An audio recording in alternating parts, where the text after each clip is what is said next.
In this video, I'd like to discuss Deuteronomy 28:68, specifically the controversy over whether the portion about selling people should be rendered "you will be sold" in the passive or "you will sell yourselves" in the reflexive.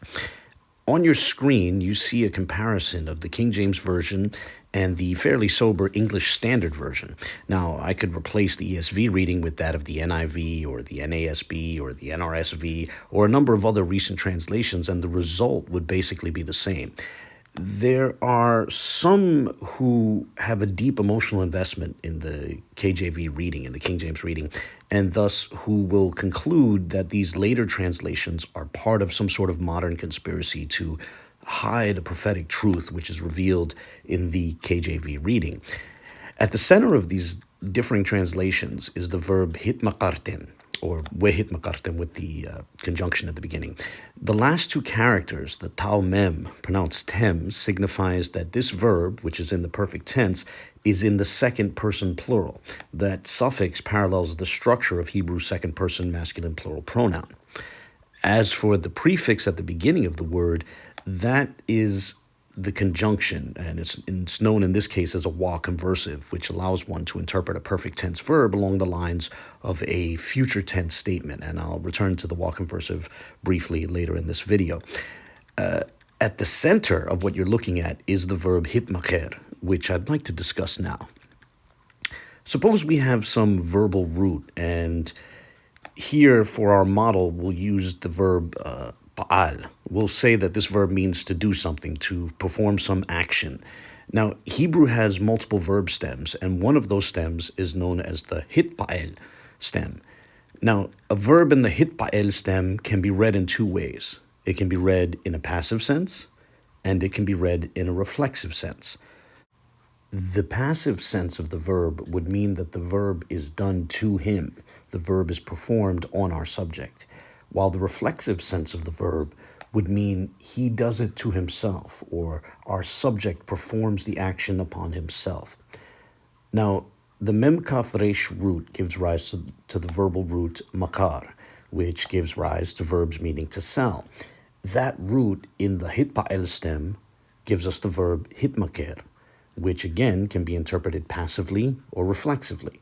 The passive sense of the verb hitmaker would be he was sold, while the reflexive sense of the verb hitmaker would be he sold himself. Now, I want to note that while verbs in the hitba'al stem can be read passively, the more literal approach to such structures is to read them reflexively, as the proper passive would be in the nif'al stem, which for the makar root would give rise to the verb nimkar, which will come up later in this video. Now, over the last 15 years, I've tried to explain these basic structural points to certain King James onlyists who had an emotional investment in the KJV reading, and some of them responded by insinuating that this is some sort of bogus rule that was just concocted and cooked up after the time of the King James Bible, so as to have some sort of a counterweight against the KJV reading. So with that in mind, I'd like to turn to a translation which predates the KJV. On your screen is a page from the 1560 Geneva Bible. So this translation predates the KJV by a half a century. And what appears on this page is the end of Deuteronomy 28. So I'm going to scroll down to the bottom of the page where you see, ye shall sell yourself. See, unfortunately, it's saying you sell yourselves, but it cuts off. So I'll scroll back up to the top of the next column where you can see the remainder of the verse. To make that easier to read, I'll put the two portions together. And once that's done, you can see that the Geneva Bible rendering of Deuteronomy 28:68 has sell yourselves more than 50 years before the King James Bible. That shows that the understanding of the verb hitmaker as reflexive did not begin after the time of the King James Bible. Rather, it predates the KJV. And now we can go to sources which are much older than the Geneva Bible. For example, we can go to the commentary of Rashi, which dates to the 11th century. And I've touched on Rashi in some of my previous videos. And you see his commentary here on the relevant verb, the verb hitmekhartem. And he says, Belaaz, or Beloez if you prefer, but literally in a foreign language, but he means Judeo-French. He uses this word to refer to the French of his time, and then he transliterates it into Hebrew characters, and it works out to et pour vendres vous. Now, I'm not very proficient in French, but it's my understanding that would correspond to the modern French, et pour vendrez-vous, and you will sell yourselves. Or maybe et pour vendrez-vous. You'll have to forgive me again. I'm not really familiar with French. So that's what he's attempting to say in his, 1,000-year-old French dialect. It was the equivalent to "you will sell yourselves," and he makes that more clear. He goes on to say, "Lo yitaken lefarish והתמכרתם בלשון ונמכרתם," which means that it's not possible to interpret or explain hitmakartem along the lines of nimkartem, and nimkar is the passive. So if hitmaker can be either passive or reflexive, and it's not the passive, that means it's the reflexive. So it's not nimkar, which he explains al yadeh mukrim acherim, as if by the hand of other sellers. So he's saying it doesn't mean you're going to be sold by others, and the reason he gives is mifnei shene'amar acharau, that right after that it says there will be no buyer. So he's saying if nobody's buying you, then you're not being sold. Rather, he's saying that it implies that you're going to seek to sell yourselves. And a similar claim is made a century later by Ibn Ezra, as you see here, the interpretation of Ibn Ezra, who, by the way, lived in Spain. So, some people like to talk about Sephardic Jews, medieval Sephardic Jews. This would be an example of such. And in his commentary on hitmakartem, he says, Eno kemo wenimkartem, again, same thing. It's not like the passive, which would mean it would have to be the reflexive. And then he adds, rak perusho, rather its interpretation or its explanation is, atem tebakshu limkor atzimchem, you will seek to sell yourselves. So he's even more explicit about it being in the reflexive. Now, I understand that those who want to hold to the King James reading can say that they don't care what Rashi or Ibn Ezra said. So it'd be interesting to note where else the relevant verb appears. So just to give two quick examples, here I am in 1 Kings, the 21st chapter, and you go down to the 25th verse, and you find the verb hitmaker, right? And so do you know how the verb hitmaker is translated in the King James Bible, in this case, in 1 Kings 21:25? It's rendered reflexively as sell himself. And then we can turn to 2 Kings, the 17th chapter, 2 Kings 17:17. So here's verse 17. And so hitmaker was in the third person singular, perfect tense. And here you have vayitmakru, which is the third person plural imperfect tense. Again, 2 Kings 17:17. And do you know how this is translated in the King James Bible?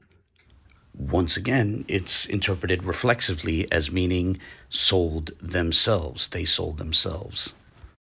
And so with that, before closing, let's give a quick recap of a few of the examples of how the verb hitmaker is rendered in the King James Bible. Of course, we have Deuteronomy 28:68, where the verb is rendered vehitmakartem in the second person plural perfect tense with a wa conversive prefix to it, and the KJV translates it, and you will be sold. Then we looked at 1 Kings 21:25, where the verb is rendered hitmaker in the third person singular perfect tense, which is the standard or base form of the verb, and the KJV translates it sold himself. And finally, we looked at 2 Kings 17:17, where the verb is rendered vayitmakru, which is in the third person plural imperfect tense, and again with a wa conversive prefix to it, and the KJV translates it and sold themselves. Note that in Deuteronomy and 1 Kings, the verb is essentially identical, save for the fact that the former is second person plural, meaning you, plural, while the latter is third person singular, meaning he. As for the verses in Deuteronomy and 2 Kings, both have the wa conversive, which is essentially which can essentially convert the tense of the verb. Hence why the verb in Deuteronomy, though it's in the perfect tense, which is typically translated in the past tense, is here rendered in the future tense. And likewise, the verb in 2 Kings, though it's in the imperfect tense, which is typically translated in the future tense, is here rendered in the past tense. The point is the wa conversive, in a sense, changes the tense, but that's a minor point for another conversation. I just wanted to make sure it was clear. But putting that aside, the more relevant point is this. Note that the verb in 2 Kings is translated in the reflexive, and likewise, the verb in 1 Kings is also translated in the reflexive. However, the verse in Deuteronomy is translated in the passive.